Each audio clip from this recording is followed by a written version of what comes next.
මම දැන්ට හදන ලංකාවේ ලොකුම C130 එයාක්‍රාෆ්ට් එක. එතකොට මේකේ වින් ස්පෑන් එක එනවා මීටර් 3ක්. එතකොට ඒකේ කියන්නේ වින් එකේ එහා කෙළවරින් ඉඳන් අනිත් කෙළවරට දිග තියෙනවා මීටර් 3ක්. එතකොට මේකේ මම ටාගට් කරන් ඉන්නවා මේකේ ටෝටල් weight එක කිලෝ 5ක් විතර වගේ තමයි මගේ ටාගට් එක තියෙන්නේ. එතකොට මම මේක භාවිතා කරනවා ඇත්ත C130 එන්ජින් 4ක් තියෙනවා. ඉතින් මකට එන්ජින් එකක් නෙමෙයි මම හදන්නේ ඉලෙක්ට්‍රික් එකක්. ඒ නිසා මම මේකට භාවිතා කරනවා මෝටර්ස් 4ක්. එතකොට දැන්ට මම තියෙන බඩු වලින් තමයි මගේ එයාක්‍රාෆ්ට් එක හදලා පොලින් ටෙස්ට් ෆ්ලයිට් මේ කරගන්න යන්නේ. එතකොට දැන්ට මම ගෙනාවු ඩ්‍රෝන් එකක් හදන්න ගෙනාවු මෝටර්ස් වගේක් තියෙනවා T Motors කියන බ්‍රෑන්ඩ් එකේ. ඒ එක මෝටරයක් රුපියල් 18000ක් වෙනවා ඒක මෝටරයක්. ඉතින් 18000 ඒවා හතරක් තමයි මේ මෝටරේට උතර සල්ලි වලින් බලුවත් භාවිතා කරන්නේ. ඔයාලා ගණන් හදලා බලන්න කීයද කියලා. එතකොට ඒකට මම දාන ES එක තමයි ඇම්පියර් 60 EAC හතරක් තමයි මම මේකට භාවිතා කරන්නේ. එතකොට මේ එයාක්‍රාෆ්ට් හදන මගේ එයාක්‍රාෆ්ට් එකට සම්පූර්ණ ටෝටල් සර්වෝ මෝටර්ස් යනවා 10ක්. එතකොට මේකට එලිවේටර් එකට සර්වෝ මෝටර්ස් දෙකක් යනවා. රඩර් එකට එක සර්වෝ මෝටරයක් යනවා.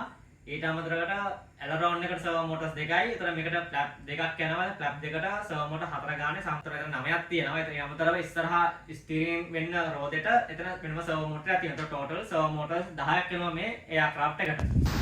දැන්ට මම මේ හදපු C130 මට දැන්ට කියන්න දෙන්නේ මෙච්චරයි. මේකේ තව බඩු ටිකක් එන්න තියෙනවා. එනකන් දැන්ට මේ එයාක්‍රාෆ්ට් එක ගොඩක් ඩිලේ වෙලා තියෙන්නේ. දැන්ට මේ ප්‍රොජෙක්ට් එක පටන් අරන් මම මාසයක් වෙනවා. ඉතින් මාසෙට තමයි මෙච්චර ලොකු වැඩ ගොඩක් මම කරගත්තේ. දැන්ට මගේ මේ C130 ප්‍රොජෙක්ට් එකේ ගන්න බඩු ටික සහ මේකේ තියෙන මුදල් ප්‍රතිපාදන පොඩ්ඩක් පරක් වීම නිසා තමයි දැන්ට මේක ගොඩක් ස්ලෝ වෙලා තියෙන්නේ. නැත්තම් මේක මම මීට කලින් මේක ඉවර කරලා සම්පූර්ණ ප්ලයින් වීඩියෝ එකක් මට ඔයාලට ගේන්න පුළුවන්. ඔයාලා මගේ channel එකට රැඳී සිටියොත් මේක සම්පූර්ණ වීඩියෝස් වලට බලා ගන්න පුළුවන්. දැන්ට මේ එයාක්‍රාෆ්ට් තමයි ලංකාවේ හදන ලොකුම RC ප්ලේන් එක. සමහර කට්ටිය රටින් ගෙන්නපු ප්ලේන් තියෙනවා. ඉතින් ගෙන්නපු ප්ලේන් එක නෙමෙයි මේක සම්පූර්ණ අතිනිර්මාණය කරන RC ප්ලේන් එකක්. මම මේ C130 ඇත්ත C130 ගන්න පුළුවන් හැම ඔප්ෂන් එකම මේක දානවා. ඒ කියන්නේ ලයිටින් සිස්ටම් එකේ ඉඳන් සම්පූර්ණ මේ එයාක්‍රාෆ්ට් මම සම්පූර්ණ හයි කරනවා. මේ C130 මම ෆ්ලැප් එකත් හයි කරනවා. හැබැයි මේක ඇත්ත C130 ෆ්ලැප් එකත් එක්ක ගත්තාන් පස්සේ පොඩි වෙනසක් තියෙනවා. මොකද ඇත්ත C130 ෆ්ලැප් එක වැඩ කරන්නේ වෙනස් ක්‍රමයකට. මම මේක හැදුවේ පොඩ්ඩක් සරල ක්‍රමයකට තමයි මම මේක C130 ෆ්ලැප් එක හැදුවේ. මේක ඉස්සරහ රෝදෙට මම සස්පෙන්ෂන් හයි කරලා තිනවා. පිටිපස්ස රෝදෙක සස්පෙන්ෂන් හයි කරලා නැහැ. ඔයාලා මේ වීඩියෝ එක දැන් බලුවා නම් ඔයාලා ප්ලේන් ගැන ආස නම් මගේ channel එකට දැන් ගිහිල්ලා බලන්න. ලස්සන මේ වගේ ප්ලේන් වීඩියෝස් තියෙනවා. ඉතින් channel එක හොඳ නම් ඔයාලා subscribe කරන්න. වීඩියෝ එක හොඳ නම් like එකක් heart එකක් දාන්න.